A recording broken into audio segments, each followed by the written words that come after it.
கட்சி தலைமை என்ன முடிவு எடுக்குதோ அதில் தான் நீங்கள் பயணிக்கிறோமே தவிர உங்களோட தனி எண்ணத்தெல்லாம் கிடையாது. இப்போ நீங்கள் கேட்டது கேள்வி என்ன கேட்டால், எனக்கு வந்த தகவல் அடிப்படையில் இந்த தொகுதி மாற்றங்கள் இருக்குது இல்லையா, தொகுதி மாற்றங்கள் இப்போ மனிதநேய மக்கள் கட்சி வந்து நாகப்பட்டினத்தை கேட்குறாங்க, அப்போ இந்த இடத்துல நீங்கள் இதை விட்டு கொடுக்கணும்னு சொல்லி பேசும்போது திமுக தலைமை வந்து இந்த இடத்துல ஒரு தவறு பண்ணியிருக்கு. என்ன தவறு பண்ணியிருக்குன்னா, அதை திருமாவளவன்கிட்ட நேரடியாக பேசாமல்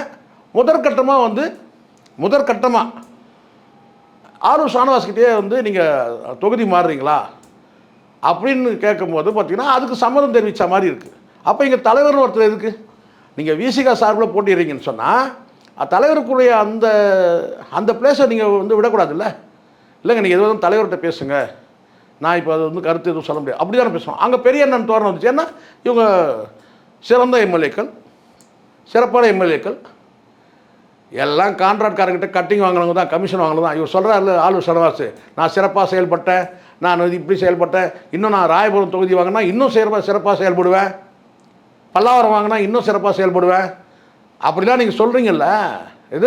அப்படிலாம் நீங்கள் சொல்கிறீங்கல்ல. நான் வந்து சட்டமன்றத்தில் முழு நேரம் நான் வந்து அட்டண்டன்ஸ் ஃபுல்ஃபில் பண்ணேன், அதெல்லாம் சொல்கிறீங்கல்ல. அப்படியே இன்னொன்று சொல்லுங்களேன், எந்த கான்ட்ராக்ட்காரங்கிட்டையும் வந்து 10 பைசா நான் கமிஷன் வாங்கலை சொல்லுங்களேன் பார்க்கலாம்.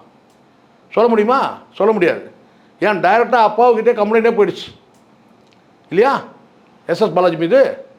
அப்போது இதுதான் கட்சியோட தலைவர் அந்த முடிவு எடுக்கணும். அப்போ என்னாச்சு இந்த இடத்துல பார்த்தீங்கன்னா, கட்சியை வந்து காப்பாற்றணும், அடுத்து வர இந்த எம்எல்ஏக்கள் வந்து நம்ம கையில் நிற்பாங்களா நிற்க மாட்டாங்களா அந்த சந்தேகம் வந்து அந்த திருமாவுக்கு வந்துடுச்சு.